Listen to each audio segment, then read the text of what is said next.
Good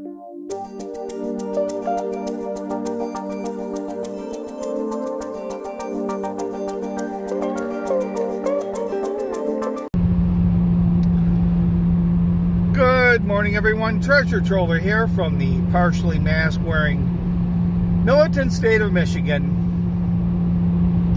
Today, I wanted to talk about the very tragic Idaho murder case. I don't know if it's Idaho or Idaho State. More specifically, that douchebag Brian Kohberger. I've been thinking about this vlog for a while. I kind of decided to do it today. I was watching a vlog by Megan Kelly. I've got a link to part of the interview. She was on, I guess it was like an FBI profiler or something like that, a guy like that. And Megan continues to struggle with the question that everybody has, but I'm looking at it from a different way, and I'm not doing this just to be different. I kind of believe this. So I'm just not trying to be controversial or hyperbolic. I really kind of believe this for a couple of reasons. I think that when it comes to Brian Kohberger, I don't think he cared if he got caught or not. I don't think getting away was the ultimate goal or plan of this heinous crime. I think he intended on getting caught. And I only say that because, first, he reminds me, they want to talk about these other serial killers or these notorious killers, but to me, he reminds me a lot of Jack Kevorkian. And, Kevorkian was kind of obsessed with death. He had this clinical obsession with it. He had been, during, I don't know, it was like medical schools or whatever, he was always very fascinated or intrigued by that moment right in there between kind of life and death. He was really kind of fixated on that, and then he went into the euthanasia thing. And I feel that Kohberger is a lot more like Jack Kevorkian, because if you listen to that interview with Megan Kelly, they're like, it's hard to say, to come up with a rationale. Like, she would ask him, so what about so this guy was a PhD candidate, what about this crime screams out only could a PhD, a criminologist would do this? And I mean, there's nothing there. There's nothing there that screams out, I really know what I'm doing. I mean, how common do you think it would be for most people to know that they can ping cell phones off cell towers to find if you've been at a certain location days or weeks prior to the crime, the day or night of the crime, maybe after the crime? Would it be unusual to know that if they have like a big remembrance ceremony, that police would be filming it or writing down license plate numbers of cars, or looking for that, whatever it was, white car in the parking lot, videotaping the people coming in? Would it surprise anybody to know that law enforcement did that? Or how about checking someone's social media? Would it surprise you to find out that investigators looked at his social media to see if there was any contacts? Or would it surprise you if there was Google searches on destroying crime scene evidence or cleaning up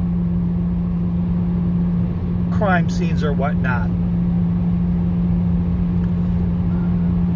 There's, leaving. What would it surprise you to find that? What do you be more surprised about, if there was no cameras in the area, or that there were some cameras that were catching street activity down in there?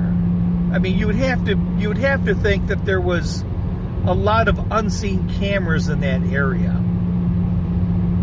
Not that there was only the one, but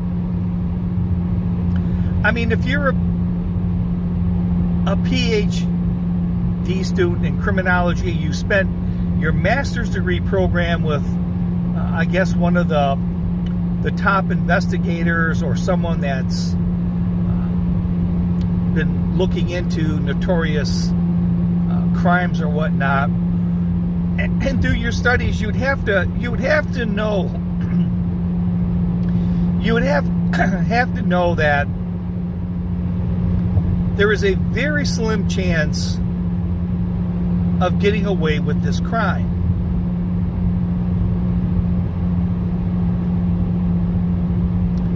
And the thing that came up once again with, even in this Megyn Kelly interview, was this survey, and that he had put together a survey. And they were asking criminals about, the FBI had one that they used, their profilers used, asking criminals,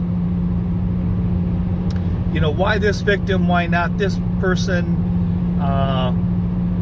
and going over their crimes, and I almost get this feeling that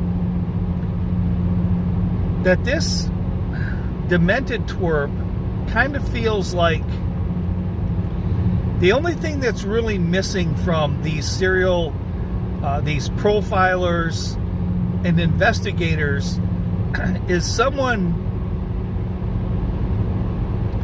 that has, shall we say, intelligence, or can speak from some sort of level of authority, a sort of a trusted voice that can more or less tell them, even from an academic standpoint, what goes through someone's mind. Like, he wants to be sort of the cadaver of criminologists.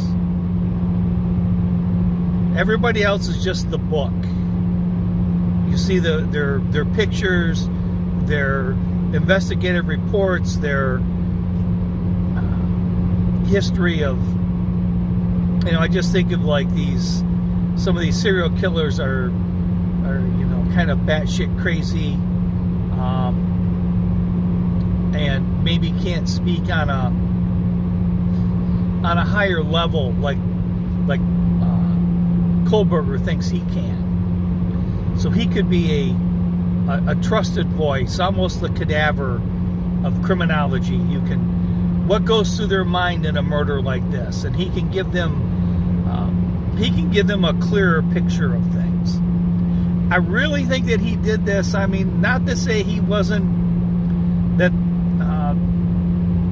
he wasn't, I mean, they were talking about, like I said, I've given you the short clip in here, but he was a very strict vegan, to the point where they were saying one contact that he had with two of the girls was they worked at this restaurant, and he would go in there for this vegan pizza, but not only would he just order the vegan pizza, he had to make sure that the stuff that they used to prepare the pizza, wasn't used in meat products. They were talking about, I guess, him and his father, I believe, went and visited his aunt, or could be his brother's sister, and he was so fanatical about this vegan thing. She wanted him to buy, or he wanted her to buy new pots and pans, because he didn't want his food to touch cooking utensils that had touched meat. And he's quite antisocial, a narcissist, antisocial. So I think some of those things prompted this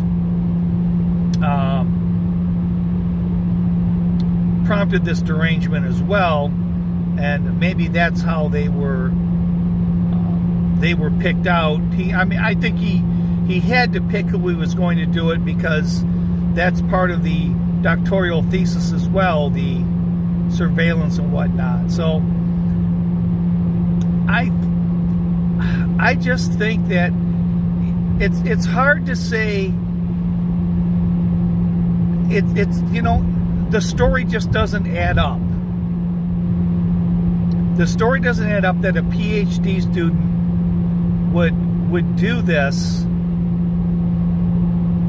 and expect to get away with it, knowing all about DNA, cell phone tracing, the internet searches. I just, like the profilers, well, if he just turned his phone off, if he was going to go look at the house and spend some, 2 or 3 hours by the house, why won't you just leave your phone at home? Or just turn your phone off for 2 hours every night, from 2 to 4, or whatnot. Turn your phone off at night.